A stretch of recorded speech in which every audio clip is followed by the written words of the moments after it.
12 इस पे की दफा डिस्कस की थी।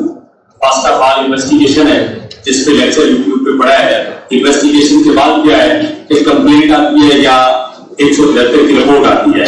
उसके बाद से ये ट्रायल शुरू होता है और ट्रायल के दो तीन तरीके, एक समरी ट्रायल है, एक रेगुलर ट्रायल है।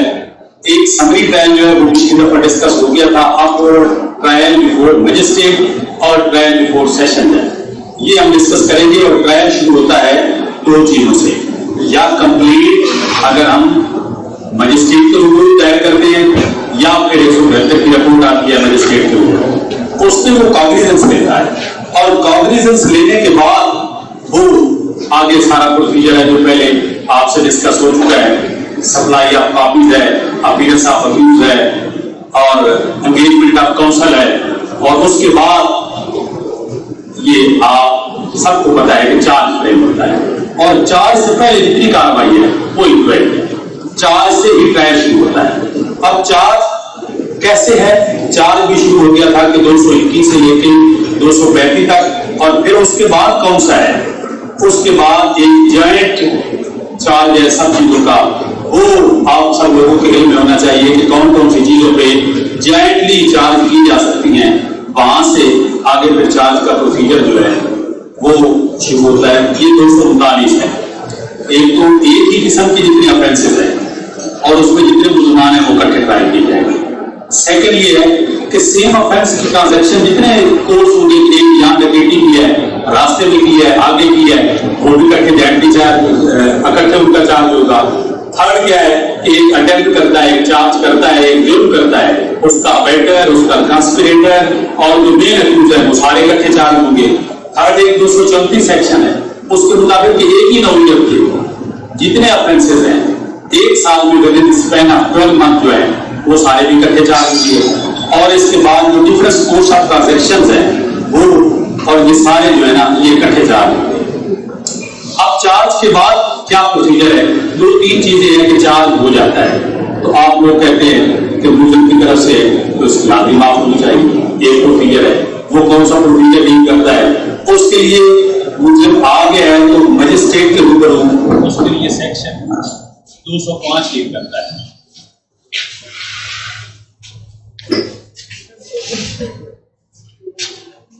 मजिस्ट्रेट के रूबरू 205 डील करता है और 205 का जो प्रोसीजर है वो यही है कि आप दरखास्त देंगे और दरखास्त ड्यूरिंग प्रोसीडिंग्स यही होगा कि इसकी अटेंडेंस जो है वो इसको एक्सेप्ट किया जाए। उसकी ग्राउंड होगी, कई ग्राउंड हो सकती हैं। आप ओल्ड एज की भी है, बाज़-औक़ात बुजुर्ग है, सिक है, इन्फर्म है, पर्दानशीन लेडी है, या उसकी अदरवाइज वो अपनी डिग्री के लिए अब्रॉड जाना चाहता है, उसके लिए आप 205 के तहत दरखास्त देकर पहले उसके हाथ में एक्सेप्ट करवा सकते हैं। और यही प्रोसीजर जो है ये 540A के तहत है। ऑन सेशन जज के रूबरू आप देते हैं किसी ट्रायल में किसी भी स्टेज में कि उसको इसके लिए जान होगी होगा जो इसकी रिक्वायरमेंट है बेसिक वो क्या है। एक एग्जेम्पशन के लिए एक नहीं एक से ज्यादा मुल्ज़िम होने चाहिए। नंबर 2 उसकी कोई रीजन होनी चाहिए कि वो आ नहीं सकता। नंबर 3 उसकी जगह पे उसके प्रोसीजर को हाजिर होना चाहिए, कोई ना कोई कंसर्न होगा कि उसकी जगह पे हाजिर होगा। ये 3 बेसिक रिक्वायरमेंट है। बाकी सारी चीजें जो है इससे फायदे क्या होंगे? अगर आदमी माफ हो जाती है तो एक तो कोर्ट है, कोर्ट के केस का ट्रायल हो जाएगा, ट्रायल में कोई रुकावट नहीं है। दूसरा वो प्रेवलेंट कोर्ट है कि कोर्ट में भी किसी किस्म की डिले नहीं है।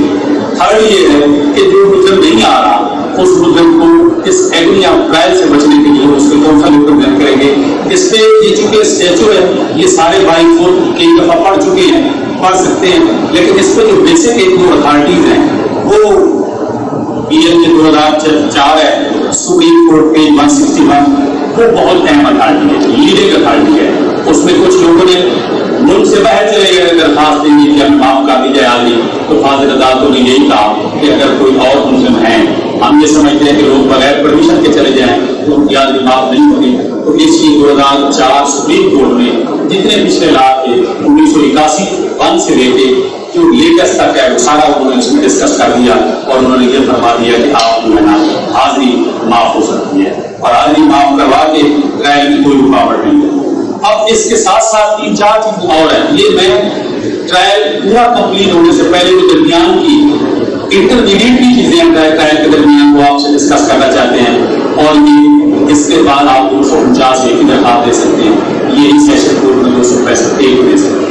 अब जब 249 एक ही हम एप्लीकेशन देते हैं वो बिफोर फ्रेमिंग ऑफ चार्ज भी हो सकती है, आफ्टर फ्रेमिंग ऑफ चार्ज भी हो सकती है, और इसकी एक और रेमेडी भी है 249 एक के अलावा कि मसलन आपको पुलिस 169 के तहत डिस्चार्ज कर सकती है, 63 के तहत मजिस्ट्रेट आपको फारिग कर सकता है, 551 के तहत जो CRPC है, अगर कोई सीनियर अफसर पुलिस कर रहा है तफ्तीश, अब पुलिस अगर 2002 आने के बाद ये इसमें तब्दीली आ गई कि सीनियर अफसर तफ्तीश नहीं कर सकता, तफ्तीश अदरवाइज होती है, तो वो भी अगर सीनियर अफसर करे तो वो भी जुर्माना कर सकता है, या पुलिस 24 साल के तहत 157 की जिंदगी लेके आपको फारिग कर सकते हैं किसी भी मुद्दे को कि वो वहाँ पे हमें सफिशिएंट एविडेंस है, फर्दर एविडेंस नहीं चाहिए, वहाँ उसको फारिग कर सकते हैं।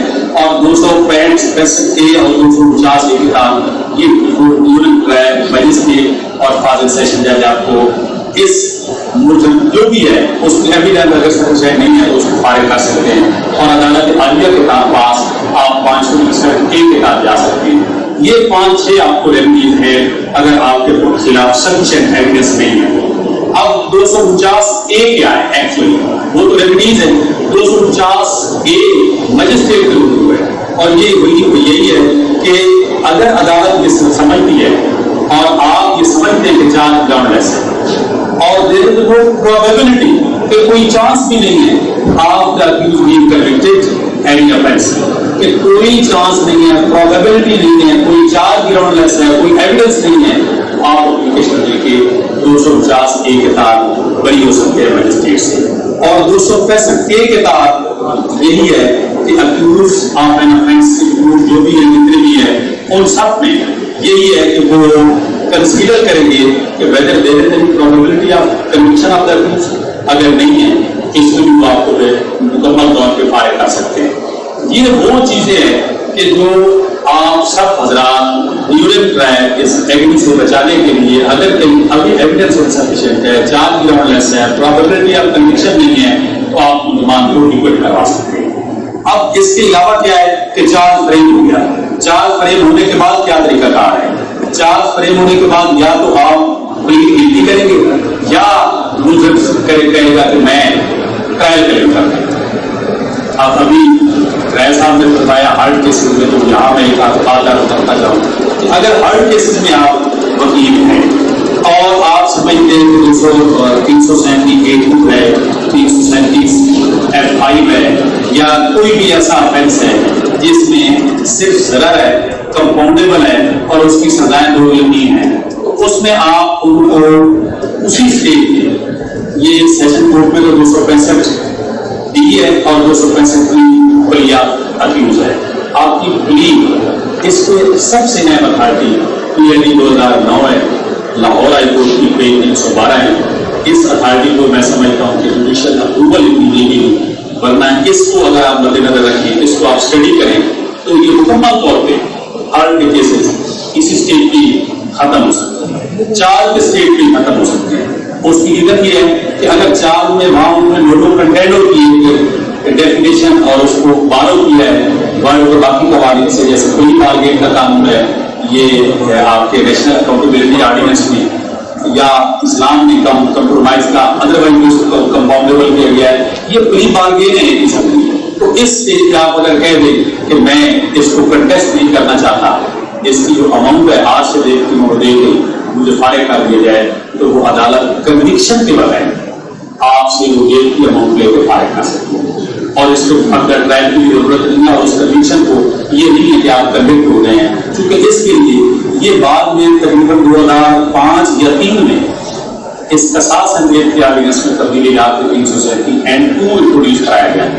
और 337N2 है क्या, वो ये प्री की बाबत मैं कर रहा हूँ, वो ये है कि अगर मुलजिम प्रीवियस कन्विक्ट नहीं है, हार्ड एंड डेस्परेट डेंजरस नहीं है और हार्ड के केसेस में है, तो उसको सिर्फ और सिर्फ ये सजा होनी चाहिए। एक केस मैं आपसे शेयर करता हूँ कि यहाँ पे हमारे ही एक एडवोकेट भाई थे, 337A3 का केस था, यहाँ से उसकी बेल खारिज हुई, सेशन जज साहब से खारिज हुई और अदालत आगे से भी बेल खारिज हुई। ईद का मौका था, आ गए, तो हमने कहा भाई आप रकम दे सकते हैं, उन्होंने कहा दे सकते हैं। ہم نے فاضل علاقہ مجسٹریٹ کو درخواست ڈالی کہ یہ ایک کی اماؤنٹ کے ساتھ لے کے اس کو ریلیز کیا جائے، تو فاضل عدالت نے اس کو ریلیز کر دیا اور اس کی اماؤنٹ لے لی. اور میں یہ سمجھتا ہوں کہ ہائی کورٹ کے جانے کے اخراجات اتنے ہی ہو جاتے ہیں جتنے یہاں پہ اگر فرسٹ افینڈر ہے اور وہ 337(5) میں ہے، 83 میں ہے، 82 میں ہے، جس کی بھی ہے، وہ اگر اس آج یا دیکھ یا دم جو سزا نہیں ہے وہ ایک قسم کی کمپنسیشن ہے، ان میں سے اگر کوئی ادا کر دے تو ہو سکتا ہے. اب ایک اور چیز ہے کہ پلی جو آپ کی ہے ایڈمیشن یا ٹروتھ کی یا گلٹ کو تسلیم کرنے کی، یہ مجسٹریٹ کے روپ کو کنویکشن کر سکتا ہے. وہ آپ کے سامنے روز ہو رہے ہیں کہ ہم کرتے ہیں کہ ہم اس کو ایڈمیشن لے لیتے ہیں، ہم ڈیوٹی کر لیتے ہیں کہ ہم گلٹی ہیں. تو مجسٹریٹ کیا کرتے ہیں عام طور پہ کہ فرسٹ افینڈر کو پروبیشن پہ بھیج دیں گے یا پروبیشن پہ نہیں بھیجیں گے تو اس میں کچھ نہ کچھ بارگین کر کے کچھ نہ کچھ جرمانہ کر دیں گے. لیکن مرڈر کیسز میں آپ ایسا نہیں. پہلے مرڈر کیسز میں بھی تھا. مرڈر کیسز میں اگر کوئی یہ کرتا ہے پلین گلٹی کہ میں نے یہ قتل کیا ہے تو اس کو پہلے سزا ہوتی تھی. اب اس کی اب یہ ریزن کیا ہے، اس کو کیس بھی آپ سے شیئر کرتے ہیں. اب ریزن یہ ہے کہ سیکشن 10A انٹروڈیوس ہو گیا ہے کانسٹیٹیوشن آف پاکستان میں. جب 10A آیا ہے، 10A آنے کے بعد یہ فیئر ٹرائل یہ مینڈیٹری ہے اور اس کو لا بھی ڈیولپ ہو گیا ہے. جیسے آپ کے سامنے ایک کیس ہے، بڑا مشہور کیس ہے، یہ سلمان تاثیر والا قاضی والا کیس، اور اس میں قاضی نے پہلے دن یہ ایڈمیشن کر لیا تھا کہ میں نے یہ قتل کیا، اور اس کے بعد عدالت کو سزا موت دے دینی چاہیے تھی. کیوں نہیں کی؟ وہ ریزن صرف 10A تھا. 10A کی وجہ سے کہ آپ عدالت نے ڈیٹرمن کرنا ہے کہ اس کو 780 میں سزا دینی ہے یا 302A میں، B میں، C میں دینی ہے. تو اس کی ایڈمیشن کے باوجود ٹرائل کیا گیا. یہ ایسا پہلا نہیں تھا. یہ 10A کے بعد اب مرڈر کیس میں کوئی کرتا بھی ہے تو عدالت نے باقی ایویڈنس پھر بھی ہے. یہ ایک سرکمسٹانس ہے سزا دینے کے، اس نے یہ ڈیٹرمن کرنا ہے کہ اس کو سزا کون سی دینی ہے. اس لیے سیشن کورٹ کے ٹرائل میں ایڈمیشن میں 10A ہوگا اور ایڈمیشن کرتا بھی کوئی نہیں. ویسے بھی ٹرائل کلیم کرتے ہیں. یہ ایک پری پوزیشن ہے جو آپ سے شیئر کر رہے ہیں. اب اس کے بعد کیا ہوتا ہے کہ پلی کے بعد ایویڈنس شروع ہو جاتی ہے. لیکن اس سے پہلے میں آپ سے شیئر کرنا چاہتا ہوں کہ اگر آپ مجسٹریٹ کے روپ میں ٹرائل کر رہے ہیں تو اس ٹرائل میں کیا ہوتا ہے کہ 3-4 سٹیجز اور بھی ہیں. نمبر 1، اگر ایویڈنس نہیں آتی تو وہ عدالت 249 کے تحت مقدمہ دفتر کر دیتی. لیکن سیشن ٹرائل میں یہ پروویژن نہیں ہے. وہاں پہ اگر مدعی نہیں آتا، گواہان نہیں آتے تو عدالت کو یہ اختیار نہیں ہے کہ مقدمہ دفتر کر دے. یہ صرف 249 مجسٹریٹ کے پاس ہے، وہاں نہیں ہے. سیکنڈ، آپ اگر کمپلیننٹ نہیں آتا 247 کے تحت 247 کے تحت اگر کمپلیننٹ نہیں آتا، نان اپیئرنس آف کمپلیننٹ ہے، تو اس میں بھی صورتحال یہ ہے کہ اگر عدالت نے سمجھ کیا ہے اور اب اکیوز اپیئر ہو گیا ہے لیکن on the day of subsequent adjourn کر دیا اور complainant does not appear, then magistrate جو ہے وہ اسی وقت اس کو یا ایکوٹ کر سکتا ہے یا اس کو فارغ کر سکتا ہے.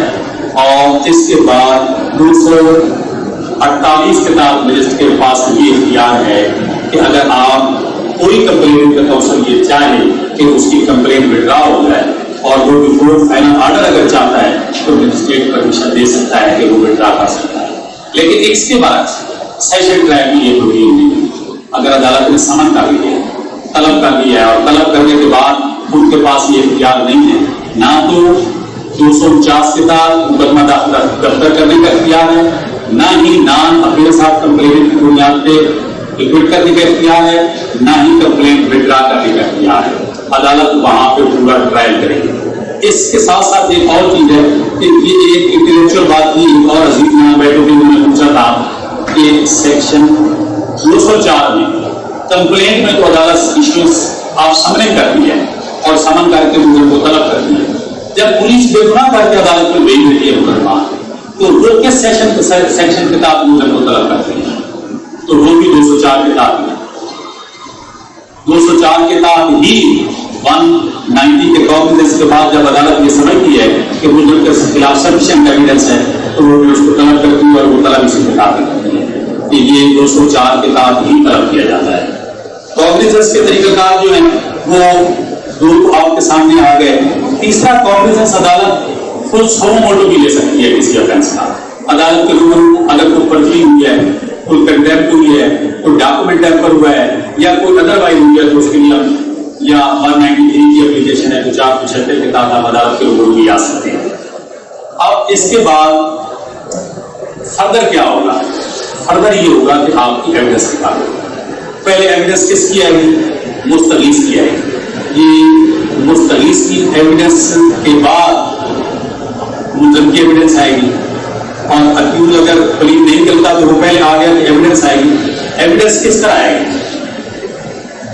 یہ عدالت اصل بات کمپلینٹ میں یا آپ کے پاس 73 کی چالان آپ کا ایک فیکس گواہ ہم دی ہوئی ہے کہ اس میں سرکاری گواہ بھی ہیں، پرائیویٹ وٹنس بھی ہیں، ریکوری وٹنس بھی ہیں، ڈاکٹر بھی ہیں، تو پہلے وہ ساری لسٹ ایگزاسٹ کی جائے گی، اور جب پروسیکیوشن اپنی مکمل کر لے گا ایویڈنس تو پھر اس کے بعد پروسیجر کیا ہوگا کہ وہ ملزم کو یہ موقع دیا جائے گا کہ اس پہ 342 کے تحت اس پہ ساری ایویڈنس کو اور ان کر کے each and every circumstance to enable the accused to give the answer وہ کیا جائے گا۔